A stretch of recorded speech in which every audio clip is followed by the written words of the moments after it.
vía piramidal, ¿listo? Ojo, vía piramidal o de motoneurona superior. El primero de ellos es el reflejo glabelar inagotable, que de hecho ustedes lo pueden intentar hacer ahí con sus familiares.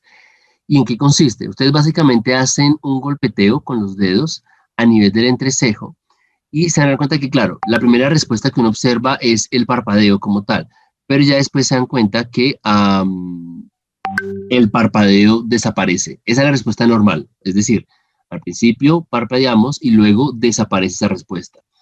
Pero no va a ocurrir con los pacientes con lesión de motoneurona superior, entonces des en cuenta cómo es que se hace. Aplico y ahí perdura el estímulo, ¿listo? Por más de que yo continúe aplicando el estímulo, él va a continuar, no va a desaparecer. En nosotros, con sus familiares, ustedes podrían probar y se van a dar cuenta que sí lo hace.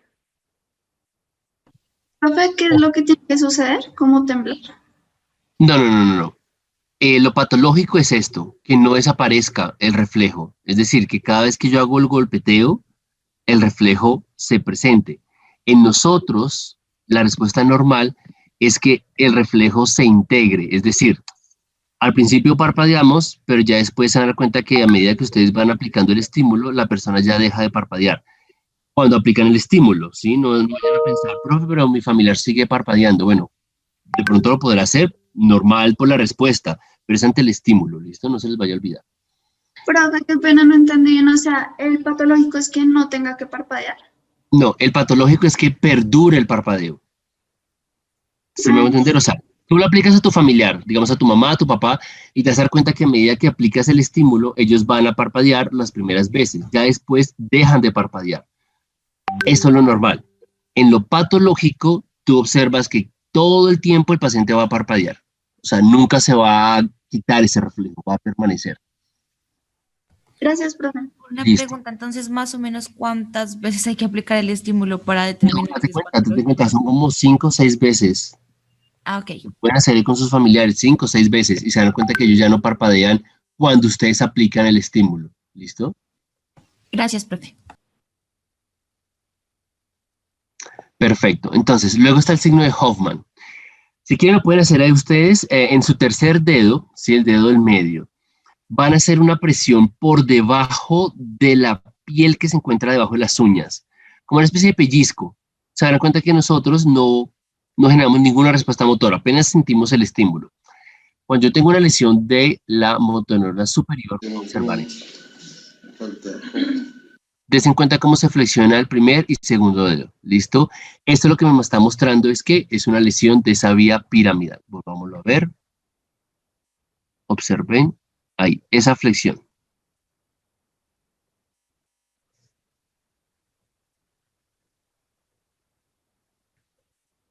Profe, ¿él está pellizcando, metiendo como por debajo de la uña o desde arriba le hace fuerza? Desde arriba, puede ser desde arriba, debajo, no pasa nada. La idea es que, claro, ese es un estímulo que es doloroso, si ustedes lo sienten, si se pellizcan, se van a dar cuenta que duele un poco. En nuestro caso no se genera ninguna respuesta y en ellos sí se observa la flexión del segundo y el primer dedo. Profe, pero entonces toca pellizcar o hacer presión en qué dedo exactamente. En el tercero, en el dedo del medio.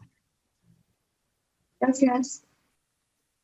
Perfecto. El Babinski ya ustedes lo habrán visto, ya conocen más o menos. Sí, cuénteme.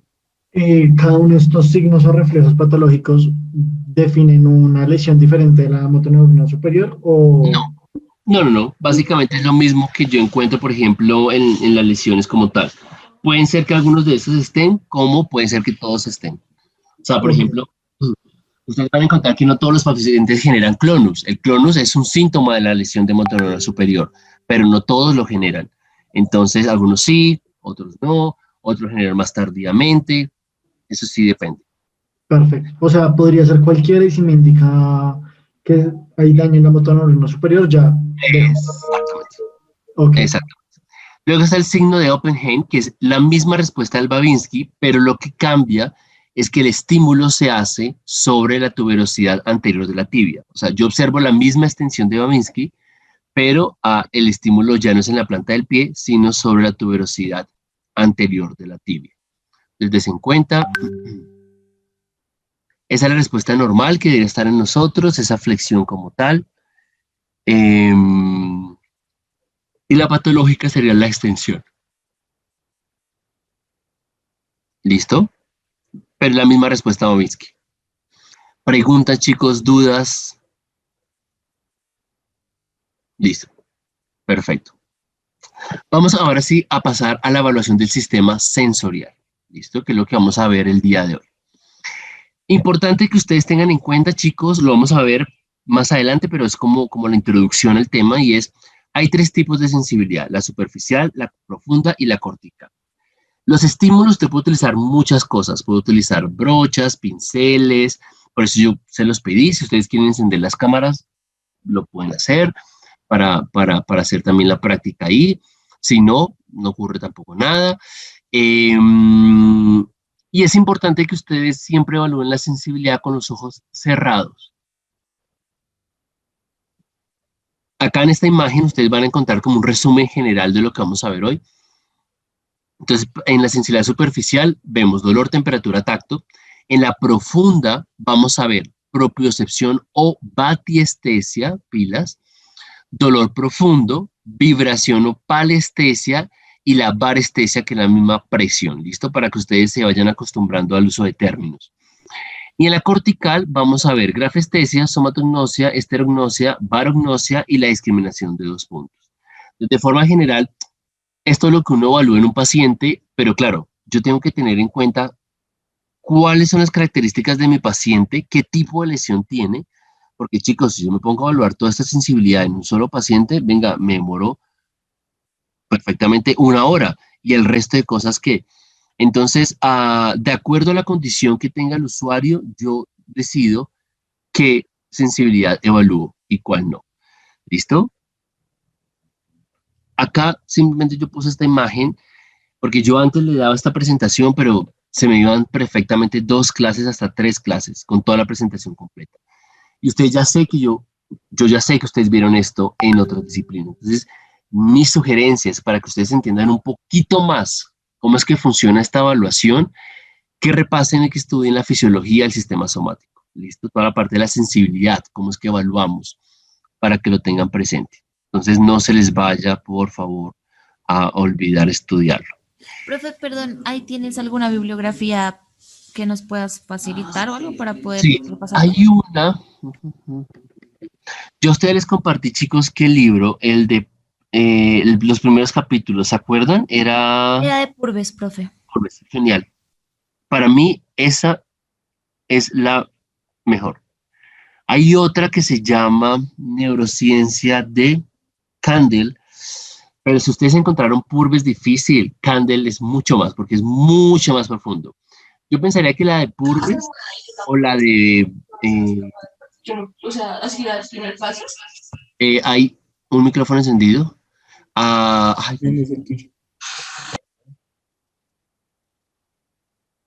uy, yo ahorita se los comparto, chicos. No me acuerdo cuál es la... Ay, no, sí.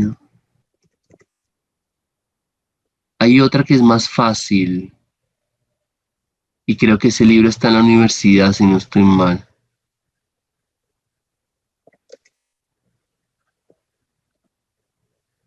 Se me olvidó el autor.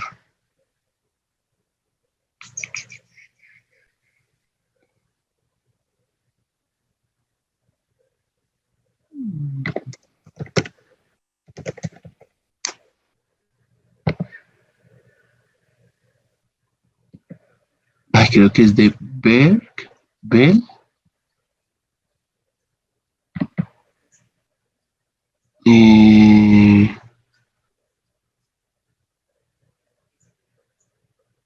Espérenme, mira si es esta. No. Yo les paso el dato ahora porque yo tengo el libro acá abajo. Yo les paso el dato ahorita. Pero también es más sencilla de entender y también es muy, muy, muy buena. Vale, profe, gracias. Vale, entonces chicos, dermatomas. que es importante que ustedes se los aprendan, sí, porque no siempre van a tener un formato que tenga los dermatomas como tal. Y pues verlos desde el celular, no sé, me parece poco profesional cuando veo a un médico, por ejemplo, usando un celular, buscando alguna escala, no sé. Pero pues bueno, ya es percepción de los pacientes. Es importante, no son difíciles, ¿sí? Des en cuenta que ellos siguen un trayecto. O sea, ¿me recuerdan T4 dónde queda que T4, chicos? ¿T4 en dónde es?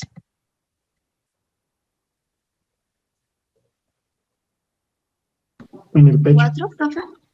T4. Ujú. ¿No era como en el pezón? Exactamente. Entonces, pilas. Pilas porque ahorita tenemos un quiz de eso, ¿vale? Entonces, T4 es pezón, exactamente, o tetillas. Pero yo no aplico el estímulo, por ejemplo, táctil simplemente ahí, ¿sí? Sino que yo le digo al paciente, esto, por ejemplo, ¿es igual a esto o es diferente?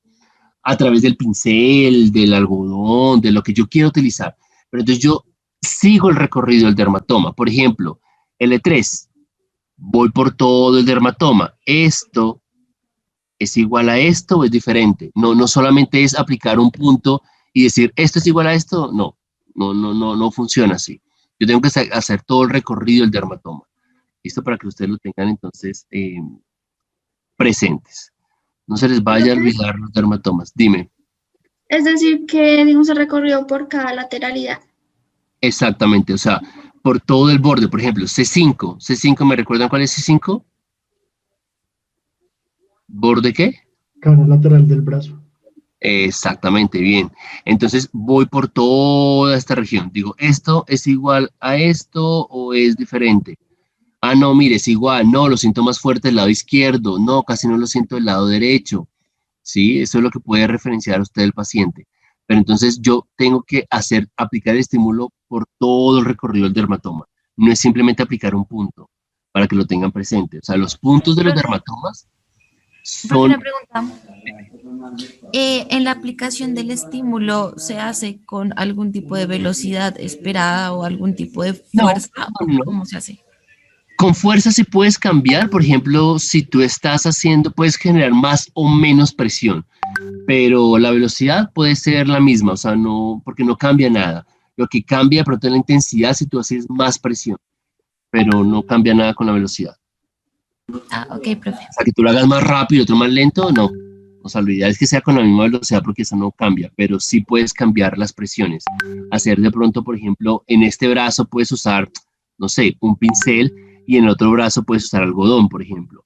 O dos pinceles, pero en uno de estos, por ejemplo, lo haces con más presión y el otro con menos presión. Y le preguntas al paciente, bueno, ¿qué diferencia sintió o qué percibió? Siempre igual con los ojos cerrados, ¿listo? No se les vaya a olvidar. Perfecto, chicos. Entonces, no se les olvide, porfa, esto, ¿vale? O sea, estudienlo así como les mencioné ahorita. Revisen los receptores, ¿sí? Y la función en la que participan, porque yo os lo voy a preguntar en el examen parcial. Entonces, para que ya sepan ustedes que ustedes van a tener que estudiar esos receptores y para qué funcionan, ¿no? Y con el tipo de axón. Acuérdense que las terminaciones nerviosas libres o los nociceptores transmiten la información por las fibras A, delta y la C, ¿ok? Entonces, no se les olvide revisar esa información. Y me paso acá. ¿Qué ocurre? ¿Por qué les muestro esta imagen? A los que tienen, por ejemplo, gatos, se han dado cuenta, o se han visto alguna rata alguna vez, ustedes se han dado cuenta que ellos tienen unas vibrisas en la nariz, ¿sí? Que normalmente las personas piensan que son pelos, pero no, no son pelos, son vibrisas y tienen funciones bien diferentes. Las vibrisas como tal en los roedores, lo que se sabe, al igual que en los gatos, es que cada vibrisa, es decir, cada pelo, entre comillas, llamémoslo vibrisa mejor, que tiene el gato o este roedor, las ratas y los ratones, tiene una representación cortical en la corteza cerebral. Entonces, ¿qué pasa si cortamos, por ejemplo, a esas vibrisas? Pues si las cortamos, lo que estamos alterando en los animales es la capacidad de su ubicación espacial, porque esos vellos o esas prolongaciones dan información sobre cómo está el animal en el espacio y también afectan un tanto su función somatosensorial. Entonces, por eso es importante dejárselas. Eso pasaría con nosotros, por ejemplo, en ese experimento que hicieron con un macaco, con un mono. Lo que hicieron fue, tienen, acá están los 5 dedos, ¿no? 1, 2, 3, 4, 5. Amputaron el tercer dedo, des en cuenta que en esta imagen ya no está.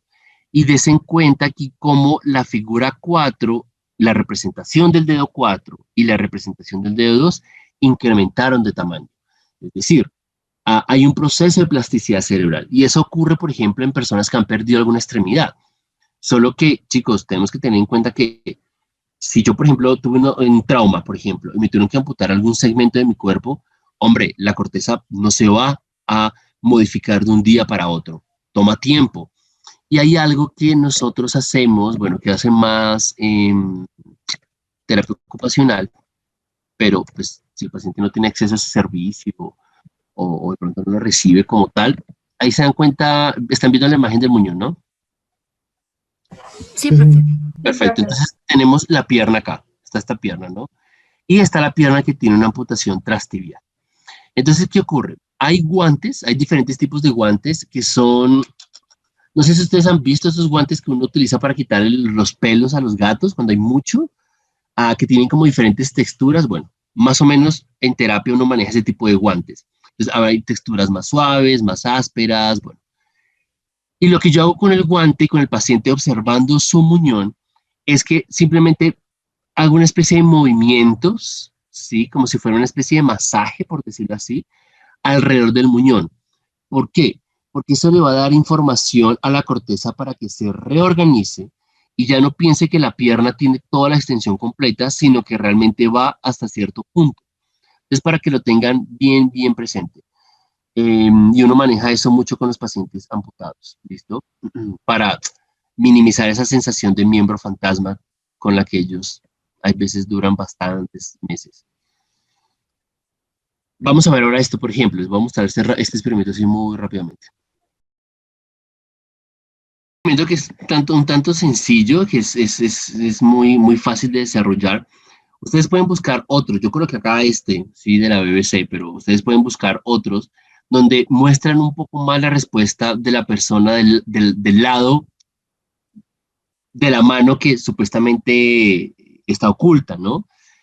¿Qué ocurre? Si se dan cuenta en los demás videos, se dan cuenta que cuando la persona va a golpear, por ejemplo, la mano, o se da cuenta que va a recibir un golpe, por más de que sabe que lo va a recibir una mano de goma, ¿sí? La persona, por ejemplo, flexiona los dedos, retira el brazo, y eso se observa porque es muy fácil engañar al cerebro, ¿sí? Entonces, una de las formas que uno emplea y que básicamente era lo que les estaba mostrando ahorita con el muñón, es que cuando yo realizo ese tipo de estímulos, chicos, la corteza se empieza a reestructurar, pero toma tiempo, ¿sí? Tarda, no es tan rápido como tal. ¿Listo? Acá es otro experimento, lo mismo, pero con las ratas para que se den cuenta que las extremidades, por ejemplo, modifican, digamos, no sé si acá hayan personas que toquen algún instrumento, pero normalmente las personas que tocan algún instrumento que implique mucha, bueno, como la mayoría de instrumentos, y que implique mucha coordinación de dedos, la representación de los dedos en la corteza somatosensorial es mayor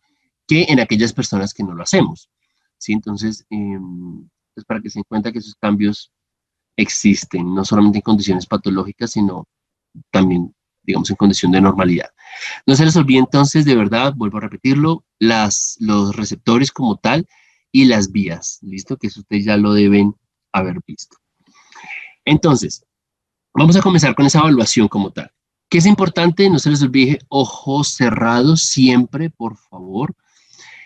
De acuerdo a la condición del paciente, yo evalúo una sensibilidad u otra, ¿sí? Si yo sé que, por ejemplo, el paciente, no sé, tuvo una caída y se fracturó el antebrazo, yo digo, bueno, posiblemente la sensibilidad superficial está afectada, pero no me voy a poner a evaluar la sensibilidad cortical si el paciente me dice, no, mire, yo en la cabeza no me golpeé, fue únicamente el brazo. Listo. O si no, yo me demoro muchísimo, eso tiene que evaluar fuerza, heridas, inflamación, edema, movilidad, rangos de movimiento, entonces créanme que no va a alcanzar. Perfecto, entonces vamos con la primera. Tacto, temperatura y dolor, recuerden, es sensibilidad superficial. Y es muy fácil con el tacto, digamos, cuando estemos en la quinta, que ustedes ya saben cuándo tenemos la parte práctica, ¿no, chicos? No, profe, no tenemos claras las fechas. Oh, wow. Espérenme, ya se las doy.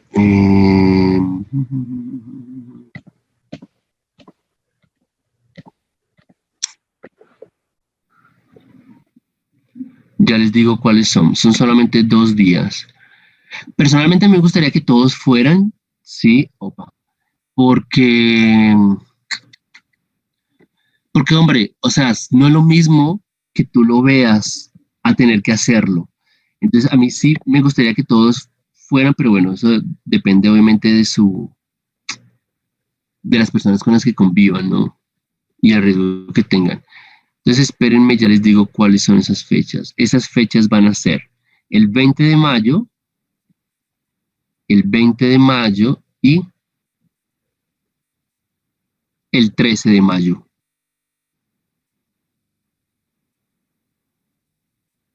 Ahí están en la guía de asignatura. 13 y 20 de mayo. Perfecto, entonces, continuamos. En la quinta MUTI nosotros vamos a emplear unos elementos que se llaman monofilamentos, ¿sí? Que son, como su nombre lo dice, son filamentos que tienen diferentes grosores, que sirven para valorar la sensibilidad. Pero bueno, si no los tenemos, podemos utilizar brochas, pinceles, algodón, ¿sí? El mismo martillo de reflejos. Entonces, para que tengan en cuenta, siempre importante, cefalocaudal, disto proximal, siempre de forma comparativa, no se les olvide, no solamente hacerlo en un brazo y ya, o en una extremidad inferior y ya, sino tengo que comparar. Y lo que yo puedo hacer era lo que les mencionaba antes, que puedo modificar la intensidad de los estímulos. Primero lo hago más fuerte, luego lo hago más leve, ¿sí? Utilizo diferentes elementos, pilas, no le voy a decir al paciente, ahora lo voy a intentar con el pincel. No le diga nada, simplemente pregúntele qué percibió, qué sintió. ¿Listo? Entonces, si yo encuentro que la sensibilidad para el tacto, ojo, esto es para el tacto, está íntegra, yo digo, profe, mire, mi paciente tiene una normoestesia, entonces yo ya voy a entender como profesor que la sensibilidad superficial para el tacto está normal. O usted me puede decir, uy, no, profe, yo encontré que hay una disminución, la verdad, en C5, por ejemplo, ¿sí? En el borde lateral de la fosa cubital. Yo diría, bueno, miremos a ver qué pasa porque tendría entonces una hipoestesia, ¿no? O si no hay una respuesta que el paciente diga, mire, yo no siento absolutamente nada, yo digo que el paciente tiene una anestesia. Ahí vamos, claro, chicos, fácil. No Profe, yo tengo una pregunta. ¿Este tipo de evaluación la podemos o se puede hacer de pronto en pacientes de pronto que no estén conscientes? O sea, ¿en algún momento lo van a enviar este tipo de evaluación o no? La única que podrían hacer, que ustedes podrían evaluar para ese tipo de usuarios, es el dolor. Porque recuerda que vamos acá a evaluar tacto, temperatura y dolor. Y dolor, sí, señor. Si el paciente, por ejemplo, está sedado, evaluar estos parámetros no sería tan objetivo, porque el paciente no los va a percibir, inclusive Sí. el dolor. Pero si el paciente, por ejemplo, está somnoliento, digamos, ¿sí? Donde yo no le puedo decir, le puedo decir, mire, siente esto, porque cuando un paciente está somnoliento es muy complicado establecer comunicación con él. Pero, por ejemplo, Sí, para el señor. dolor sí es. Entonces, yo simplemente aplico un estímulo doloroso, que puede ser el punzón, y identifico si hay una respuesta, por ejemplo, en la expresión facial, o si, por ejemplo, flexiona la pierna o retira el brazo. Entonces, eso me da información y digo, listo, hay una percepción del dolor. Pero en el paciente que está, digamos, de hecho, con el paciente neurológico, digamos, con secuelas graves, por ejemplo, se puede también observar, porque el dolor finalmente está. Pero si el paciente está sedado, es muy difícil. No Vale. sería tan objetivo hacerlo. Vale, gracias. Ahora vemos el de la sensibilidad para temperatura. Mi sugerencia es, chicos, utilicen más que todo elementos fríos, no calientes, porque si usted coloca algo caliente, usted quema al paciente. Entonces, para evitarse problemas, use cosas frías. Sugerencia, no use un paquete frío, porque es que un paquete frío es supremamente grande. ¿Cuántos dermatomas usted no va a estar estimulando ahí? Mi sugerencia es, o tubos de ensayo, ¿sí? Usted los mete con agua, los mete a la nevera, en cualquier servicio de rehabilitación siempre va a haber una nevera para guardar los paquetes fríos. O, por ejemplo, lo que yo hago es, si no cuento con un tubo, uso unos guantes de látex, los lleno de agua hasta los dedos, los meto a la nevera, espero que se congele y ya después le parto los dedos a ese guante y los utilizo, ¿sí? Para valorar la sensibilidad para temperatura. Entonces, igual, vuelvo a repetirles, mejor utilicen cosas frías que cosas calientes. Uno que no menciona o cómo lo coloca en la historia clínica, mira, el paciente tiene normotermia, hipotermia, atermia, es decir, no siente tampoco el frío y es muy importante sobre todo para el paciente con lesión medular, chicos, porque es que cuando ustedes revisen la vía espinotalámica lateral, ¿sí? Y cuando veamos un poco más y ustedes puedan entender un poco más la fisiopatología de la lesión medular, hay muchos tipos de lesión medular, no solamente las que establece ASIA, ¿sí? ASIA más o menos te dice el nivel y la funcionalidad, pero yo puedo tener, por ejemplo, síndrome de Brown-Séquard, puedo tener síndrome centromedular, anterior, posterior. Entonces, bueno, esto ustedes lo verán más adelante, pero sí es importante que usted evalúe, porque puede ser que el paciente tenga conservada la sensibilidad y el dolor, ¿sí? Pero está afectada la vibración y la propiocepción. Pero bueno, para eso yo tengo que entender muy bien cómo es que están organizadas las vías. En el dolor, chicos, importantísimo, importantísimo. Antes, o sea, una cosa es evaluar dolor y otra cosa es que el paciente ya venga con dolor. Entonces, si el paciente ya viene con dolor, chicos, yo les voy a pedir así, que por favor, evalúen muy bien por qué es ese dolor. Ese dolor es de origen neuropático, es de origen muscular, es de origen óseo, fue por lesión de tejidos blandos, es por una falla de algún órgano interno, porque es que hay veces, chicos, es muy común que usted encuentre el paciente que llegue, no, es que mire, me duele la espalda en la región lumbar. Listo, acuéstese boca abajo y paquete caliente. Y perfectamente eso puede ser un síntoma de una infección renal. Entonces yo tengo que saber muy bien discriminar si es un dolor muscular, si es de órganos internos, si es, por ejemplo, por algún tipo de lesión de tejido blando, ¿sí? Donde hay un hematoma. O sea, tengo que saberlo muy bien. Yo les cuento acá un caso muy personal que me pasó hace un par de años atrás, acá en mi familia. Y es una vez estaba, bueno, mi abuelo tenía un dolor en la pierna izquierda, ¿sí?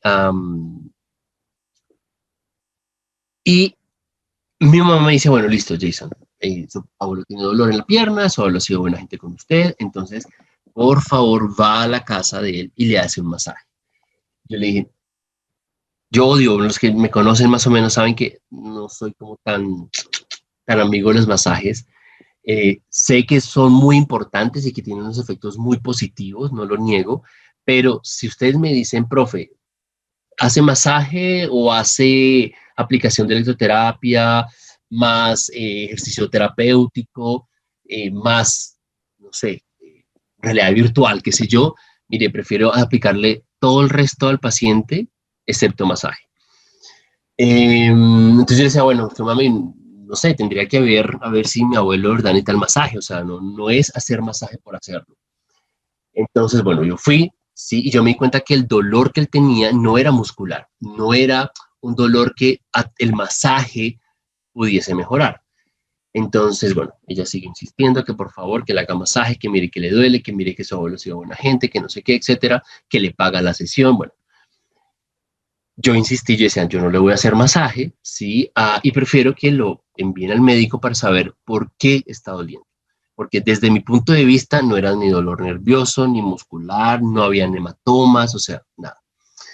Cuando a él lo llevan al médico, el médico le hace unos exámenes, ¿sí? Y determina y descubre que él tiene un trombo en esa pierna. Entonces ahí fue cuando le dije a mi mamá, como, mamá, date cuenta que si yo le hubiera hecho un masaje, yo puedo despegar ese trombo y eso se vuelve en un émbolo y perfectamente puede taponar alguna de las arterias vitales. Entonces, eso es lo importante, chicos, porque no es hacer por hacer, es analizar y decir, bueno, ¿realmente el paciente necesita esto? Y si usted no está seguro, chicos, yo prefiero, de verdad, usted perfectamente le puede decir, mire, yo, si quiere acá le trabajamos otras cosas, le trabajamos, no sé, flexibilidad, estabilidad articular, de pronto disminuimos el edema que usted tenga, pero si usted no está seguro del dolor, es mejor que lo envíe al médico, o sea, que sepamos bien la causa del dolor, porque eso es muy común. Entonces, pilas con eso. Ahora bien, ¿por qué se presenta eso? Porque hay órganos internos, ¿sí?, que comparten la misma raíz del ganglio dorsal, ¿sí?, que algunas estructuras internas. Entonces, externas. Por ese motivo, hay veces el paciente les va a referir a ustedes un dolor que puede ser de origen interno. Entonces, pilas, porque me ha pasado muchísimo a mí, que veo a fisioterapeutas que ponen paquetes calientes y luego nos damos cuenta que es una infección urinaria, o que tiene un trombo, o que tiene algún tipo de complicación que nosotros como fisios terminamos agravando más la condición del paciente. Entonces, pilas con eso. Lo que les digo, no se les olvide, porfa, chicos, de verdad, estudiar. Ahorita vemos el caso de lesión medular que tenían, pero porfa, estudien bien las vías. A veces, yo siento que uno como que olvida las cosas que son básicas, pero en estos casos es importante traerlas a colación. Entonces, para el dolor, simplemente lo que yo utilizo son dos cosas. Para los que compraron de pronto el kit de sensibilidad que viene completo, ustedes van a encontrar este tipo de ruedas. ¿Me confirman si están viendo la pantalla? La ruedita esta. Sí, profe. Perfecto. Entonces, ustedes van a encontrar que está este tipo de ruedas que con ellas yo sí puedo irme por todo el dermatoma, ¿sí? Porque finalmente no genera tanto dolor, sino puedo perfectamente por todo el dermatoma. O también sirven para valorar un poco esa presión como tal, ¿no? O la otra es con el punzón como tal, pero en el punzón yo sí aplico puntualmente en el dermatoma como tal. O sea, no es que yo vaya a hacer todo el recorrido del dermatoma, sino en el punto específico. ¿Listo? Señalo un punto y aplico como tal el estímulo. Y de esa forma, entonces... ¿sí? ¿Con la agujita esta no se puede ir haciendo puntos por todo el dermatoma? ¿O solo punto y ya? No, porque ya sería muy fastidioso para el paciente. Okay. ¿Sí? Entonces, mejor solamente un punto. Y acá es donde yo les digo, chicos, lo siguiente, que era lo que les mencionaba a los otros dos grupos. Ustedes tienen que tener, mire, nosotros tenemos una malicia que es comúnmente llamada la malicia indígena. Y hay personas, hay pacientes, no los quiero encasillar, pero son los que frecuentemente hacen este tipo o tienen este tipo de comportamientos, que son los pacientes que vienen de una ARL, ¿sí?, de una aseguradora de riesgos laborales.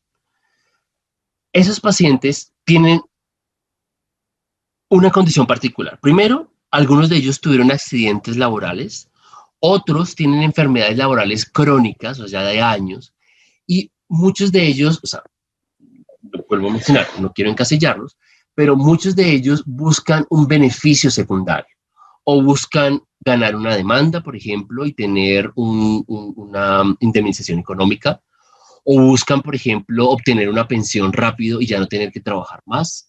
Entonces, ¿qué es importante? Que usted sepa evaluar muy bien a este tipo de usuarios. Sí, vuelvo a mencionar, no los quiero encasillar, pero yo tuve muchos pacientes de ARL. De hecho, no me gusta casi trabajarlos en la gran, no sé, no todos, porque la gran mayoría busca simplemente eso, o ganar dinero o ganar una pensión y no tener que trabajar más, entonces exageran síntomas. Son de esos pacientes que usted puede durar una hora entera con el paciente, trabajándole electroterapia, láser, ultrasonido, lo que usted quiera, y el dolor siempre va a ser 10 sobre 10, 10 sobre 10, 10 sobre 10. Entonces uno dice, bueno, usted no está mejorando. Entonces, no sé, no son de mis usuarios favoritos. He atendido varios, pero no sé. Entonces, ¿qué ocurre? A mí me pasó una vez un caso de un paciente, un muchacho. Él trabajaba en Pafco, ¿sí? Que Pafco, para los que no saben, es una empresa que hace tubos, que es bien famosa. Ellos manejan unos cilindros muy grandes, ¿sí? Por donde pasa la materia prima para, digamos, dejarla como plana antes de que la pongan al fuego, pues para formar entonces la forma o tener la forma del tubo. El caso es que el muchacho, que era el operador de esos cilindros, la máquina se trabó y lo que hizo fue colocar la mano entre los cilindros como tal. Ahí se activó, la activaron por accidente, bueno, no sé muy bien qué pasó, pero el caso es que el brazo, digamos, quedó atrapado entre los cilindros. Entonces, claro, tuvo fracturas múltiples en dedos, en mano, en antebrazo. ¿Qué pasaba? Que obviamente cuando llegó a rehabilitación, ¿sí? Uno tiene que evaluarlos, ¿sí? Entonces yo dije, voy a evaluar la sensibilidad superficial, ¿sí? Porque es algo importante que yo tengo que evaluarlo. Pero yo ya desde el momento sentía que el paciente podía hacer más cosas de las que me estaba mostrando. Entonces, por ejemplo, para tacto, él me decía que no sentía nada. Para temperatura, que tampoco sentía nada. Entonces yo decía, no sé, es muy raro, ¿sí? Que no sienta nada. Entonces, lo que yo hice fue hacer la evaluación con dolor. Porque es que, claro, tú me puedes decir mentiras como fisioterapeuta si no sientes tacto, si no sientes temperatura. Yo te puedo decir, tú me puedes colocar algo frío, caliente, y yo te digo, no lo siento. Pero para el dolor es muy difícil fingir una respuesta.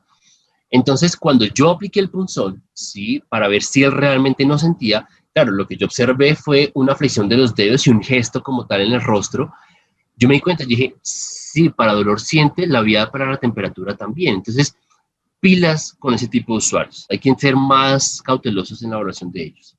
¿Y uno cómo lo califica? Como normoalgesia, hipoalgesia, hiperalgesia y anafia, cuando el paciente no percibe el estímulo como tal. Acá yo les coloqué algunas escalas que ustedes pueden utilizar, chicos, porque ¿qué pasa? Hay veces que ustedes se quedan con la escala de 1 a 10, siendo 10, o sea, usemos otras escalas. ¿Qué pasa, por ejemplo, para el paciente que está sedado, que está entubado, o para el niño, por ejemplo, la FLAC?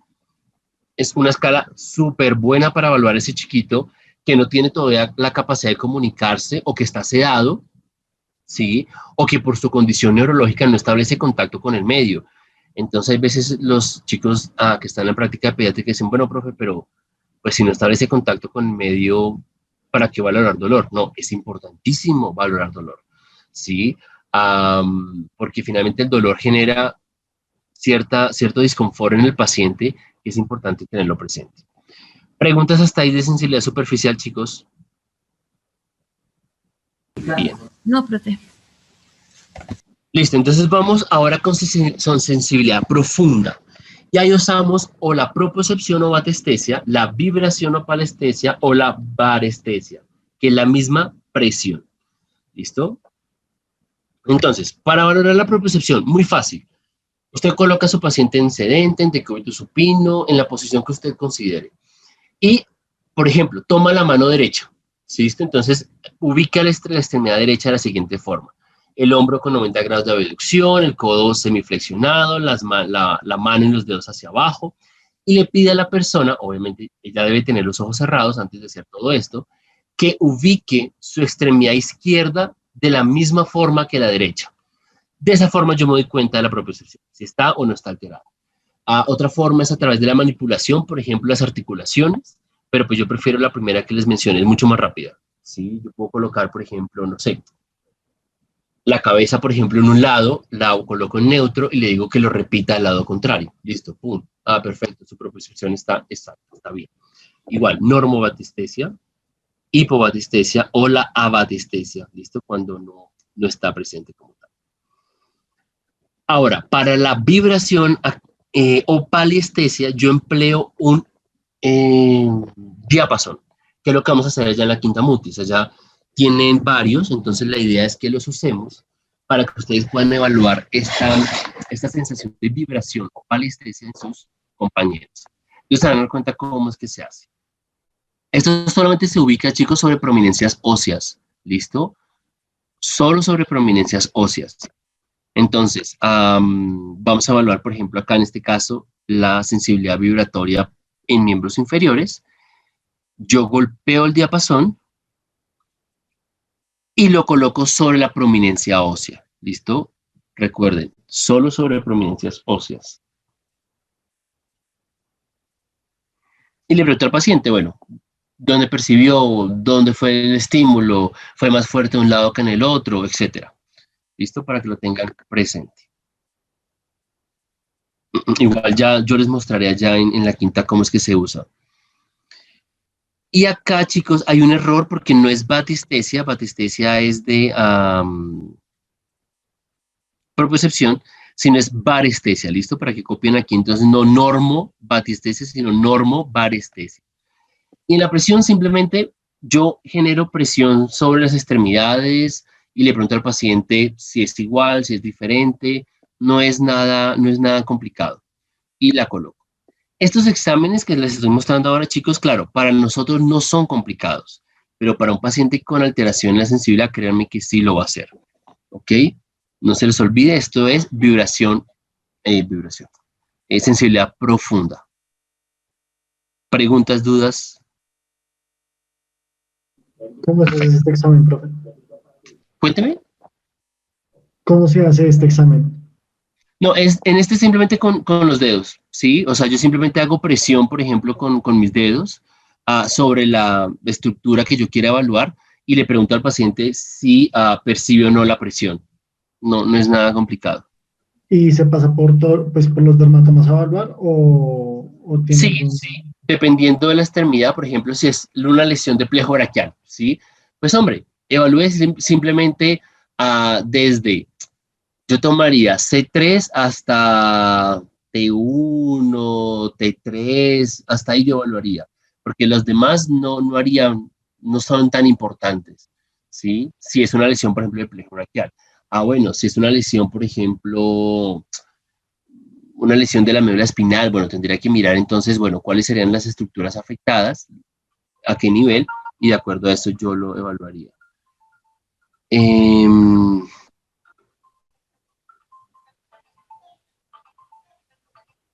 Listo. Luego encontramos entonces la sensibilidad cortical. ¿Listo, chicos? En la sensibilidad cortical, ¿cuál es la diferencia grande? Que acá al paciente yo le voy a pedir un análisis mucho más complejo, porque acuérdense que las demás es como, ¿siente o no siente? ¿Esto es igual o esto es diferente? Señáleme en dónde lo sintió. Pero acá el análisis que el paciente tiene que hacer es mucho más complejo. ¿Listo? Entonces acá encontramos la esterognosia, la grafestesia, la barognosia, la somatognosia, y bueno, yo creo que vamos a hacer esta discriminación de 2 puntos allá en la quinta motis. Entonces, lo que yo les decía, acá la interpretación, discriminación y la respuesta que me da el paciente es más compleja. Entonces, ¿en qué consiste? La somatognosia es la capacidad de identificar a partes del cuerpo. Entonces, yo siempre ubico al paciente o en sedente, en decúbito supino, como me quede mejor y también de acuerdo a la condición del paciente. Le digo que cierre los ojos y le digo, listo, por favor, tóquese la mano derecha.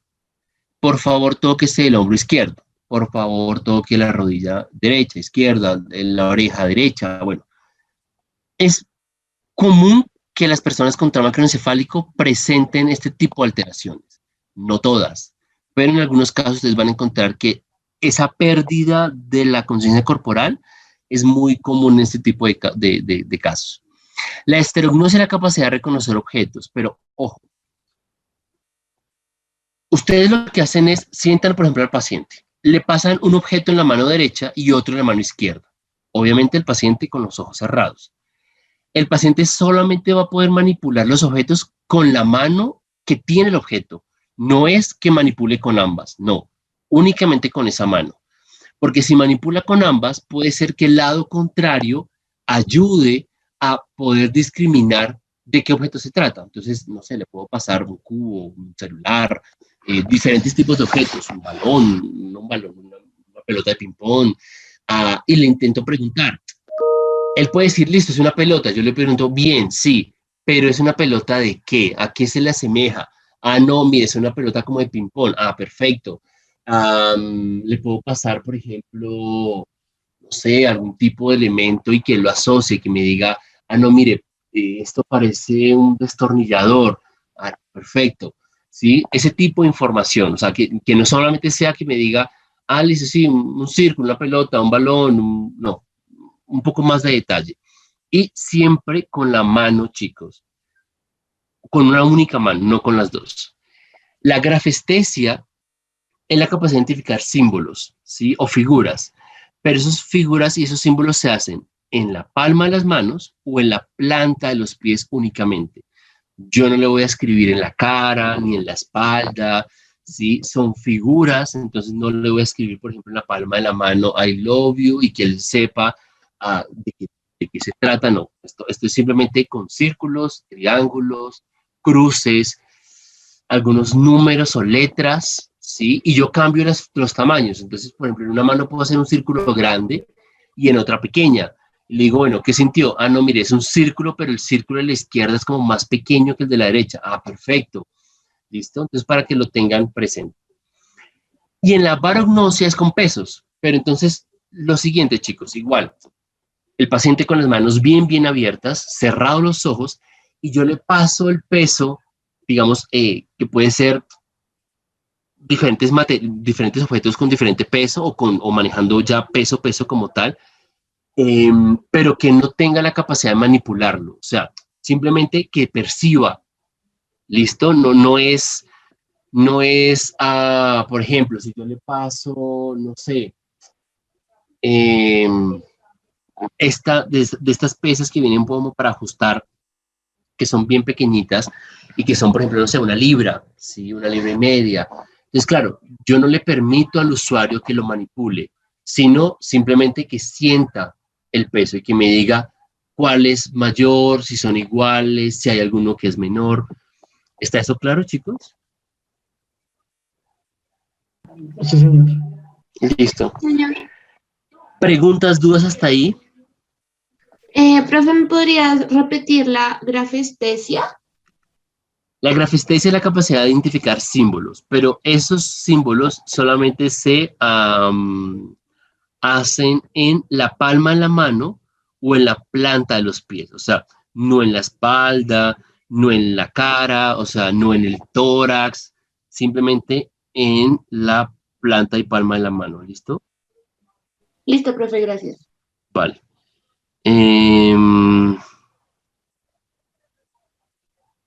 Preguntas, chicos, dudas.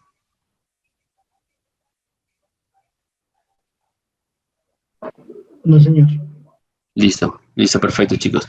Y acá les coloqué abajo los principales trastornos, es decir, si por ejemplo el paciente no reconoce la barognosia, entonces él tiene una abarognosis o abarognosia, que es lo mismo, ¿vale? Y la discriminación de 2 puntos, prefiero hacerlo allá en la quinta mutis, porque hay un instrumento que en la quinta está, que sirve para evaluar la discriminación de 2 puntos. ¿Listo? Igual ustedes lo pueden hacer también, si tienen 2 martillos, por ejemplo, y tienen 2 punzones, lo pueden hacer. O con objetos similares que tengan forma de punta. Pero prefiero hacerlo ya en la quinta.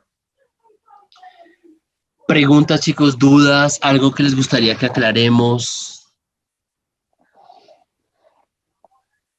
Ok. Entonces voy a dejar de compartir aquí pantalla un momento. Y voy a... Profe, una pregunta. En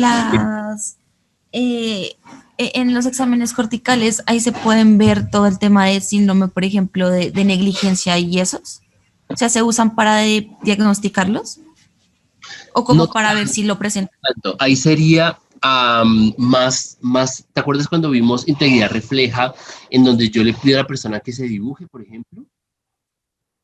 Esa es una forma de poder identificar si hay heminegligencias. Otra forma es si ustedes ven que la persona siempre tiene la cabeza hacia un lado. O sea, que por más de que tú le abres al frente, ella siempre va a tener la cabeza hacia la derecha o hacia la izquierda. Entonces, esa es otra forma. O que te des cuenta que casi no utiliza una extremidad. Ahí te puedes dar cuenta que es más una heminegligencia.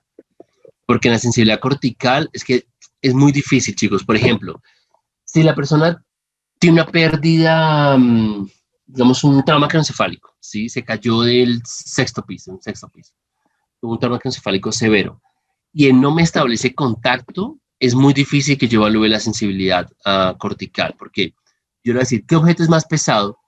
Él ni siquiera va a poder responderme ni establecer comunicación conmigo. Entonces, ahí yo digo, bueno, la evaluación de la sensibilidad cortical puede que esté afectada, no lo sé, porque no hay digamos, un estado de conciencia del paciente que me permita valorar ese tipo de sensibilidad. Entonces, para que lo tengan en cuenta. Ok, profe. Vale. Entonces, voy a compartir nuevamente pantalla. Okay, so we have in this clinical case a man with a spinal cord injury. So let me choose someone. Laura Daniela Herrera. Señor. Okay, Laura, tell me about this clinical case, the main symptoms of this patient. The different symptoms. Yeah, like the symptoms that are relevant for you. For example, I don't know, pain, motor activity. What? Yeah. One moment. Okay.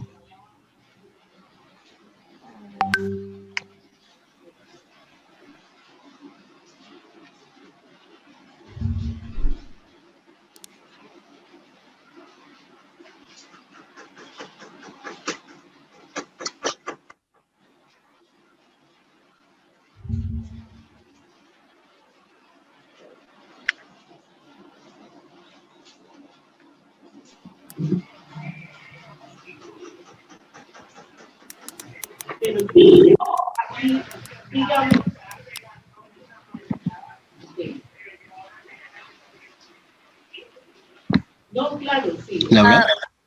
Yeah. Teacher, I don't understand, but because is the different symptoms that this clinical case or their I don't know. I'm confused, but Okay, Laura. I just need that you tell me as a physical therapist, yeah. which symptoms of this clinical case are important for you. For example, I'm just going to give you an example. For example, this patient has a sensory loss in L2. Okay, this symptom is important or is relevant for me. What else? Just Yeah. read the clinical case and choose the symptoms that are important for you. Just that. Okay, so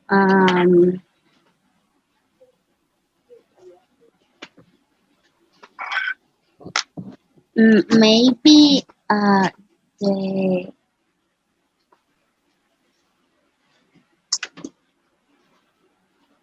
okay, so maybe the necessary evaluate the sensitive involvement in lower limbs or Okay, Lily. um, or the motor functions of the lower limbs in the loss or paralysis and the weakness, maybe. Okay, yeah, that is possible. Okay. Paula Alejandra Rojas. Yes, teacher. For me, it's I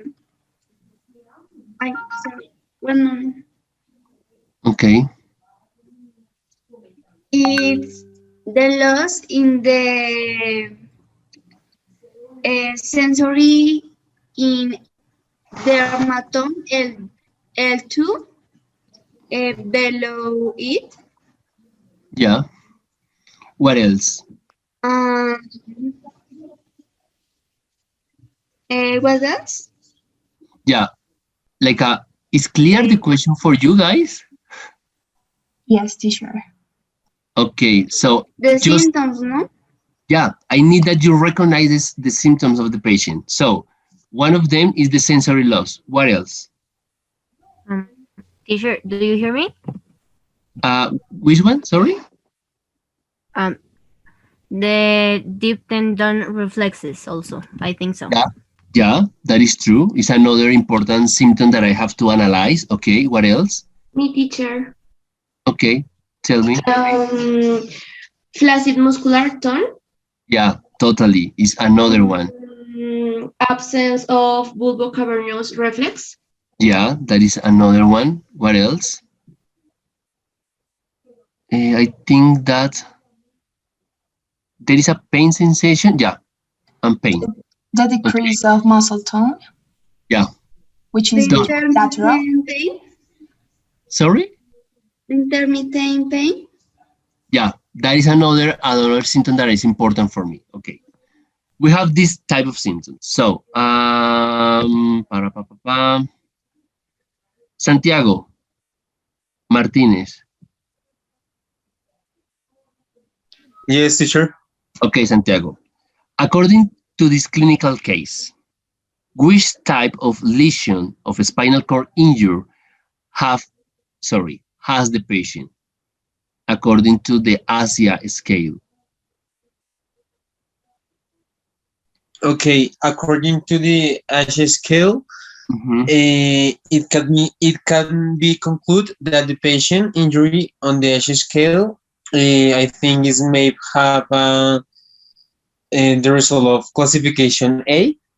Yeah. Okay. Because according to the case, the test. The test carried out there is no sensory or motor function. Yeah, that is true. I agree with you. And guys, this is a question for all of you. We know that this patient has an spinal cord injury. According to the ASIA scale, is an A because he doesn't have like the sensation and motor function, you know. So, in relation with the pathology, in which state is the patient right now? What is the name of the stage right now? Teacher, according to the ASIA scale? No, according to the ASIA scale. Is more related with the pathology, with the physiopathology of the spinal cord injury.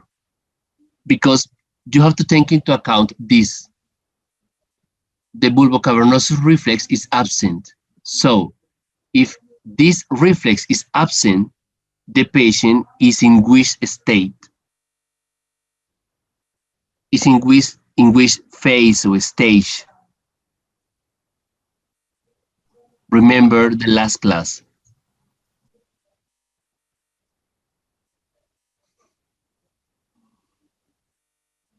Is clear for you guys?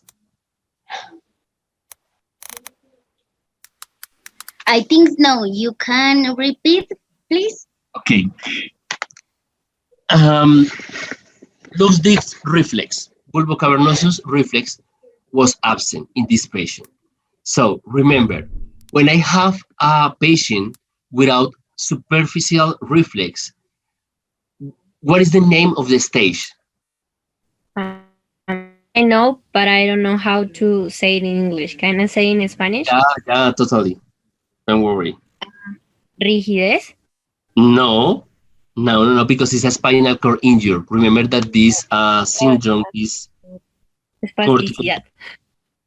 Tell me. No, it's not spasticity. It's not spasticity because in this part, where they describe the flaccid, where look that the extremities, the lower extremities, were flaccid, and the bulbocavernosus reflex was absent. So it's a spinal cord injury. Okay, remember the last class when I assess or when I evaluate this kind of reflexes, these superficial reflexes, and the patient, I can identify the reflex. What is the name of this state? Areflexia? No, Esteban. Is it a medular shock? Yeah, it's a medular shock. This patient is in a medular shock. Okay.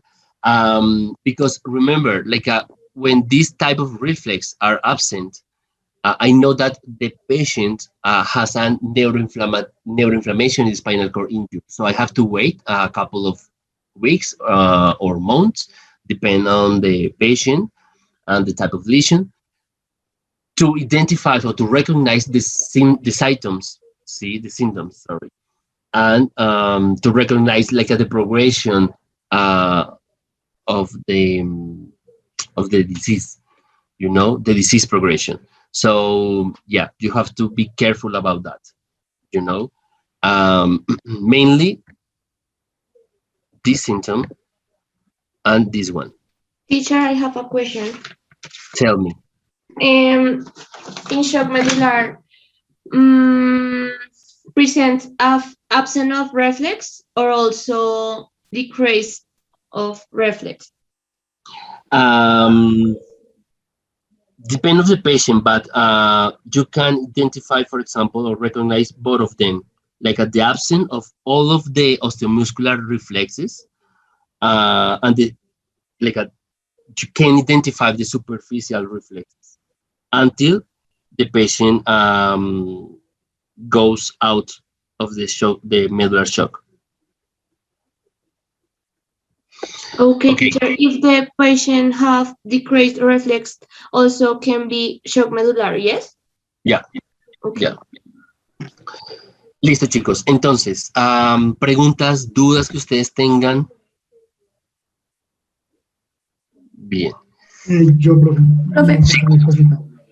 Este paciente no está con una ruptura como de médula espinal. Por el caso pensaría que no. Si fue un disparo, no. Entonces, ¿cómo vendría siendo eso? O sea, ¿qué es lo que tiene? O sea, tiene una lesión de la médula espinal, pero no piensen, chicos, que la lesión de la médula espinal es simplemente, o sea, voy a mostrarles acá. Esperen un momento, les comparto aquí la pantalla. Pero creo que me va a aparecer. Espérenme, a ver, espérenme. Voy a compartir pantalla acá.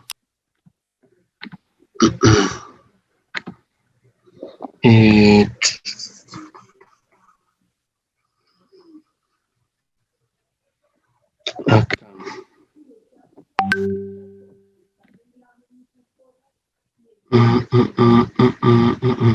Por ejemplo, des en cuenta de esto, ¿listo? Si se dan cuenta, esto es una resonancia magnética, ¿listo? Que es bastante alta, porque acá yo me doy cuenta del cerebelo. No sé si lo alcanzan a ver acá arriba. Entonces, esto puede ser una lesión de la médula espinal, ¿sí? Entonces, des en cuenta que la médula está intacta, pero hay algo que la está comprimiendo. Eso puede ser una lesión de la médula espinal. Bueno, esto es más una degeneración. Esto que ustedes ven acá, blanco, en las resonancias magnéticas, son más degeneraciones que podrían estar asociadas a una esclerosis múltiple, por ejemplo.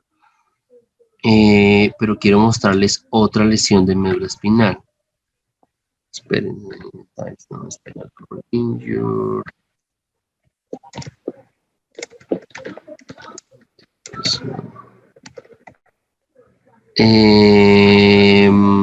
Por ejemplo acá, ¿sí? Digamos, estos daños acá podrían también ser una lesión medular. Así, mostramos unas bien traumáticas. Acá, por ejemplo, esta es otra, pero quiero mostrarles una bien traumática. Porque a veces ustedes piensan que lo que hace la médula espinal es que se desprende una de otra, una porción de otra, pero no es así. Lo que hay es que pueden haber compresiones.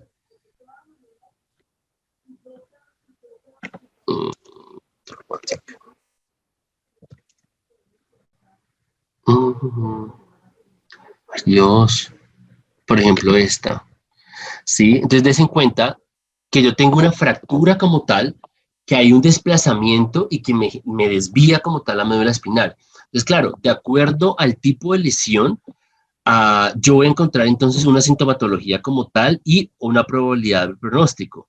No es lo mismo, por ejemplo, tener una lesión como esta a tener una lesión como esta. O sea, nada, es totalmente diferente. Entonces, lo que el paciente tiene es, básicamente por el disparo, ¿sí? Puedo tener varias cosas. No me acuerdo del caso clínico como tal. Sé que es un ACA, pero no me acuerdo del caso clínico. Pero puedo encontrar lo siguiente. El disparo como tal puede haber fracturado las vértebras, ¿sí? Y las vértebras al fracturarse lesionaron la médula espinal. Puede ser que la bala haya lesionado la médula espinal o, por ejemplo, como en un caso que me pasó a mí, a un paciente que lo intentaron robar, Esto, por ejemplo, también, des en cuenta que hay una compresión como tal. Lo que ocurrió con este paciente es que al intentarle robar, le dispararon, pero la bala no pasó por la médula espinal, sino muy cerca a ella. Entonces, la pólvora de la bala fue la que generó como unas micro lesiones en la médula espinal que le generaron una lesión medular como tal, pero más por una respuesta neuroinflamatoria ante esas partículas que obviamente son un cuerpo extraño, ¿no? Entonces las secuelas van a ser diferentes. Daniela. Sí, profe. Es que yo tengo una pregunta respecto al caso. Lo que pasa es que yo había hecho como un análisis un poco diferente, pero creo que estaba mal, obviamente. Pero no sé si tenga sentido, porque digamos, en el caso decía que podía haber una lesión del asta anterior por debajo de L1, ¿sí? Ok, asta anterior por debajo de L1, perfecto. Lo que yo sabía era que en el asta anterior estaba la neurona motora eferente, ¿sí? O sea, ahí es donde hace como sinapsis con la neurona motora eferente, entonces por eso yo había analizado que de pronto el daño solo era motor, entonces no sé por qué también era sensitivo, eso como que no lo entendí muy bien, porque digamos, yo lo que dije fue eso, si la lesión fue en el asta anterior, pues es simplemente motora, pero sí. No sé. Es un buen análisis porque ahí tú te estás dando cuenta que las lesiones de la médula espinal no todas son iguales. Hay algunas lesiones en las que efectivamente, como tú lo mencionas, el paciente tiene más compromiso motor que sensitivo. En este posiblemente sea por los fragmentos de la bala, ¿listo? Que afectaron toda la médula. Porque, por ejemplo, hay casos en los que, vuelvo acá a mostrarles, qué pena esto, que igual ustedes lo van a ver más adelante, ¿sí? Pero bueno, me gusta que estén haciendo este tipo de preguntas. Yo puedo tener, por ejemplo, esto. Una médula espinal normal, una médula que tenga una hemisección de la médula afectada, muy común en los casos de los tumores, por ejemplo, donde un tumor sale de un solo lado en la médula espinal y me afecta un único lado. Puedo tener esta que es la centromedular, por ejemplo, o el síndrome anterior, donde las astas anteriores están más afectadas que las posteriores. Es decir, el paciente va a tener más compromiso motor que sensitivo, pero puede ser una opción, claro que sí. Puede ser una opción. Listo, pero entonces, en el caso del paciente, ¿se afecta el lado sensitivo por los pedacitos de la bala que quedaron, sí? Exactamente. Entonces, por ese lado, yo diría, la lesión es completa, ¿sí? Tanto motora como sensitiva. Y como su compañero lo mencionó, es escala hacia A, pero la escala hacia A es porque no hay respuesta ni motora ni sensitiva, no hay reflejo, por ejemplo, bulbo cavernoso, y ahí también hay flacidez, des en cuenta, flacidez. Y es lo que yo les mencionaba, o sea, cuando yo tengo un accidente de tránsito, al comienzo, ojo, únicamente al comienzo, es cuando yo observo ese tipo de síntomas. Ya después, el paciente va saliendo de esos estadios y ya establece los síntomas como tanto. Yo encuentro espasticidad, encuentro hiperriflexia, encuentro clonus, Babinski, bueno, etcétera. Listo. Profe, y otra preguntita. Al final del caso decía sobre la polirradiculopatía, o sea, decían las dos cosas, que podía tener la polirradiculopatía y la lesión del asta anterior por debajo de L1. ¿Esos eran posibles diagnósticos o esos eran ya diagnósticos emitidos finales? Son posibilidades. En la polirradiculopatía que puedo encontrar es que él tenía, si no estoy mal, él tuvo el disparo y tuvo algo más, chicos, que no me acuerdo tanto del caso. No, profe, solo fue el disparo. No, profe. Ok, porque ¿qué pasa? Que puede ser que en la por esa lesión también tenga compromiso de otros nervios como tal. Que eso ocurre, ¿me hago entender? O sea, no nervios, o sea, nervios periféricos. ¿Sí? O sea, yo puedo tener, esperen, les explico acá rápidamente con esto.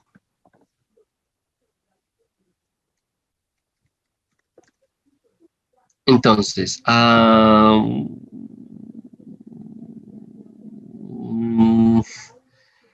veamos una imagen. Bueno, puede ser esta primera que hay de arriba. Bueno, puede ser esta. Entonces, yo puedo tener lo siguiente. Yo puedo tener una lesión que me afecte la médula como tal, que los segmentos del caso son lumbares, pero también puedo comprometer mis nervios periféricos. ¿Sí me hago entender? Sí, señor. Entonces, la polirradiculopatía se relaciona con la alteración de múltiples raíces nerviosas, pero asociadas a nervios periféricos, no a centrales. Entonces, el paciente perfectamente puede tener una lesión de la médula espinal con una polirradiculopatía.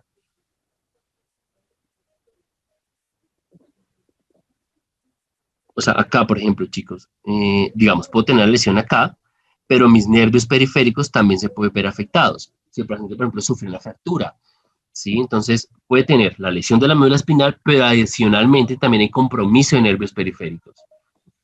Eso también lo puedo encontrar y es muy común, de hecho, en esos casos donde hay traumatismos, donde el paciente se cae y que también genera fracturas de vértebras. Entonces, también no solamente afecta la médula espinal, sino también los nervios periféricos que llegan a ella. Listo, chicos. Entonces, vamos a hacer lo siguiente. Paula, ¿tienes alguna pregunta? No, creo que no listo. me levanta. Ya, perdón. Listo. Entonces, vamos a hacer lo siguiente. Ustedes van a tener 10 minutos para repasar reflejos superficiales, profundos, las diferencias entre ellos, etc.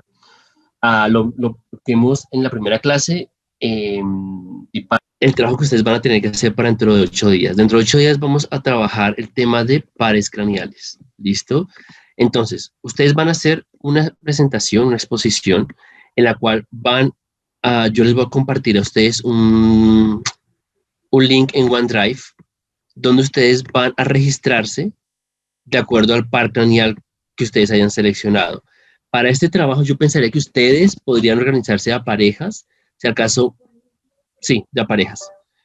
O si de pronto faltó alguien, de pronto un grupo de A3 como tal. Pero no quiero ver grupos de A4, de A5 y un grupo de una persona. O sea, tienen que ser, digamos, distribuidos como tal. Usted simplemente coloca el nombre de los integrantes del par craneal que seleccionen, primero, 2, 3, 4, 10, 12avo, como ustedes quieran. Y van a tener entonces que describir muy brevemente algunos aspectos anatómicos de ese par craneal, ¿sí? Aspectos funcionales, para qué sirve, y van a tener que hacer videos, tomar fotos, aplicar escalas, etcétera, entre ustedes o ustedes y sus familiares, ¿sí? Evaluando ese par craneal. Ojo, no es, profe, es que yo encontré acá un video de internet, entonces lo subo. No, porque es que si no, chicos, yo les pongo a ustedes, les comparto un montón de links en YouTube y usted lo lee o lo revisa y punto. Sino realmente quiero que ustedes los evalúen. Claro, pueden utilizar otros videos para asociarlo, para trabajarlo de forma conjunta, pero sí quiero que ustedes desarrollen como tal los videos, la toma de fotos, etc. Y van a describir también las principales condiciones patológicas que afectan a ese par craneal. Mire, es un trabajo que usted desarrolla de a parejas o máximo 3. Eso de acuerdo al número de personas que haya en cada grupo. Pilas. No quiero que haya un grupo de una persona, ¿sí? Y el resto... ¿Puedes repetir los ítems, por favor? Mira, igual ustedes lo van a tener ahí, pero Vale. se los repito aquí rápidamente. Van a hacer entonces una presentación en la que describan de forma general las relaciones anatómicas y funcionales, los métodos de evaluación, que ustedes van a tener que elaborar videos, fotos, etcétera. Y pueden apoyarse, o sea, si usted, por ejemplo, dice, profe, encontramos un video de acá de un paciente patológico. Listo, genial. Pero lo ideal es que usted sea el que lo haga, ¿listo? Y las principales patologías que afectan a ese par craneal. Supremamente sencillo, no es nada complicado. Yo les voy a compartir a ustedes ese link, entonces, para que se inscriban y para que no se repitan los pares craneales. Yo espero en esta tarde, como tal, hacerlo. Como es un trabajo que ustedes van a tener 8 días, que es solamente un par craneal, que no es nada complicado, yo sí les pido, chicos, que hagan el trabajo, no para mí, lo hagan para ustedes. ¿Sí? Es decir, que el grupo 1 que presente el nervio olfatorio, yo diga, listo, no hay duda ninguna, o sea, ya sabemos cómo evaluarlo, ya sabemos para qué sirve y cuáles son las patologías principales. Háganlo para sus compañeros, o sea, ¿por qué? Por cuestiones de tiempo, si usted, por ejemplo, no sé, digamos que el grupo que presentó el tercer par craneal fue pésimo, ¿sí? no explicó, no presentó videos, les hice preguntas y no sabían lo que estaban presentando. Chicos, esas dudas le van a quedar a sus compañeros y yo no tengo tiempo para volverlas a retomar más adelante. Las dudas que quedan son las dudas que el resto del grupo tiene que asumir y repasar. Pues porque después de esas presentaciones voy a hacer un quiz de todos los pares craneales. Entonces, para que lo tengan presente. Esfuércense, digamos, para dar lo mejor de su grupo y su presentación. ¿Listo? Entonces, para que tengan eso claro. Listo, chicos. ¿Alguna pregunta? ¿Duda? Perfecto. Entonces, voy a compartir esta pantalla. Porfa, verifiquen su conexión a internet. Por favor. Listo. Y van a colocar, acá está el PIN, y van a colocar, por favor, un nombre y un apellido. ¿Listo? Y por favor van ingresando.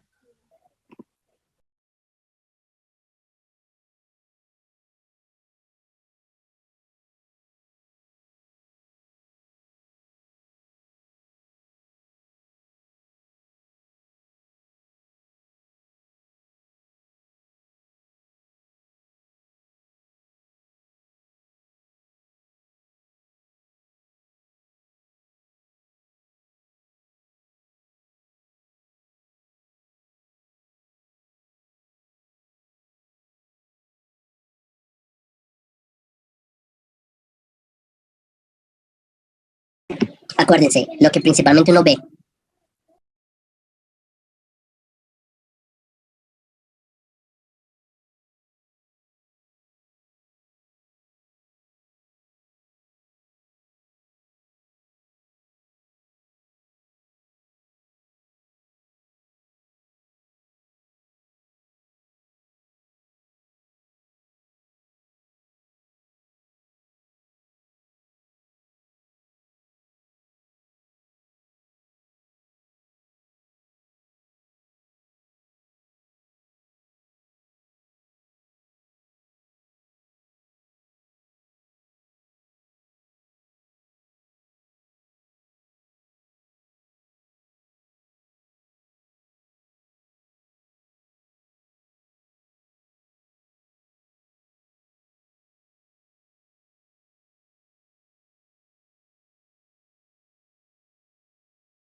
Listo, chicos. Entonces nos vemos dentro de 8 días con esas presentaciones, ¿vale?